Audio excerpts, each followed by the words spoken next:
ಕರ್ನಾಟಕ ರಾಜ್ಯ ಸರ್ಕಾರಿ ನೌಕರರಿಗೆ ಬಹುದಿನಗಳಿಂದ ನಿರೀಕ್ಷಿಸಲ್ಪಡುತ್ತಿದ್ದಂತಹ ತುಟ್ಟಿ ಭತ್ಯೆಗೆ ಸಂಬಂಧಪಟ್ಟಂತೆ ಇಂದು ಕರ್ನಾಟಕ ರಾಜ್ಯ ಸರ್ಕಾರದ ಆರ್ಥಿಕ ಇಲಾಖೆ ಆದೇಶವನ್ನು ಹೊರಡಿಸಿದೆ.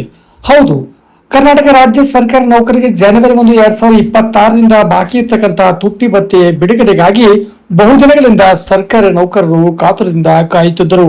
ಅದರ ಪ್ರಕಾರ ಇಂದು ಕರ್ನಾಟಕ ರಾಜ್ಯ ಸರ್ಕಾರದ ವತಿಯಿಂದ ಅಧಿಕೃತವಾಗಿರ್ತಕ್ಕಂಥ ಆದೇಶವನ್ನು ಬಿಡುಗಡೆ ಮಾಡಲಾಗಿದ್ದು, ಕರ್ನಾಟಕ ರಾಜ್ಯ ಸರ್ಕಾರ ನೌಕರಿಗೆ ಶೇಕಡ 1.5 ತುಟ್ಟಿ ಭತ್ಯೆಯನ್ನು ಹೆಚ್ಚಳ ಮಾಡಲಾಗಿದೆ.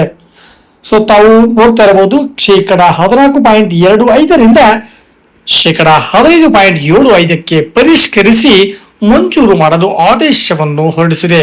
ಈ ಆದೇಶದ ಪ್ರಕಾರ ಕರ್ನಾಟಕ ರಾಜ್ಯ ಸರ್ಕಾರಿ ನೌಕರರು ಹಾಗೂ ನಿವೃತ್ತಿದಾರರಿಗೂ ಕೂಡ ಈ ಒಂದು ತುಟ್ಟಿ ಭತ್ಯೆ ಜನವರಿ 1, 2026ರಿಂದ ಲಭ್ಯವಾಗಲಿದೆ.